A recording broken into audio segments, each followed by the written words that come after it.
Grabe, sus palang ulam na. Mayroon ako dito 1 kilong karne ng baboy. Pinaghalo ko yung kasim at liempo. Timplahan ko na ng asin at paminta. Lagyan ko rin ng luya. Maglagay din ako ng dahon ng laurel. Lagyan ko na rin ng suka, kalamansi juice, at i-marinate ko yan ng mga at least 30 minutes. Kung medyo may time ka pa, pwede namang habaan mo 1 hour or 2 hours. At isunod ko na rin yung atay ng baboy. Bali 1/4 kilo na hiniwa ko lang na maliliit na pa-cubes. At i-marinate ko rin siya sa asin, paminta, suka. At ganun din, i-marinate ko rin ng 30 minutes. Sa kawali naman, maglagay na ako ng mantika. At igisa ko na rin yung luya at bawang. Ihalo lang hanggang sa maglabas ng aroma. At igisa ko na rin yung sibuyas.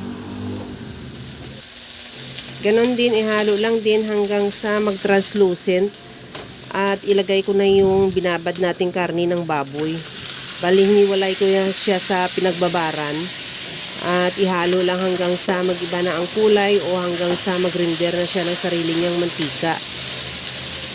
Pagka ganito na yung ating karne ng baboy, ilagay ko na yung marinade.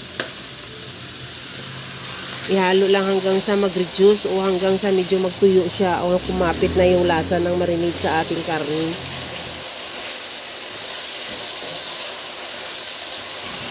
Pagka ganito na natuyo na siya at nagmamantika na rin, maglagay na ako ng tubig.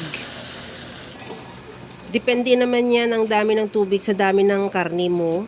Basta palampasan mo lang para pampalambot na rin sa karne. At takpan mo na hanggang sa maglambot na rin yung karne ng baboy. At pagka ganito na medyo nagtuyo na rin yung sabaw niya, kung halimbawa tuyo na siya at saka matigas pa rin, pwede ka naman magdagdag ulit ng tubig. Since okay na yun sa atin, ilagay ko na yung binabad nating atay. At ihalo lang din hanggang sa mag-reduce lang din yung sauce at maluto yung atay. At timplahan ko na ng patis.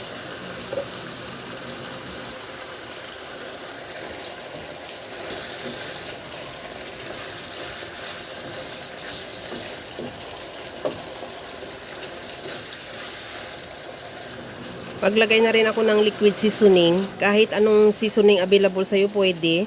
Pwede yung cubes, granules o kaya yung powder. At kunting halo lang hanggang sa lumapot yung sauce. At maglagay na rin ako ng siling labuyo.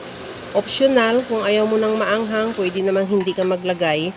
Pero recommended ko siya dahil talagang masarap siya pag medyo maanghang-anghang.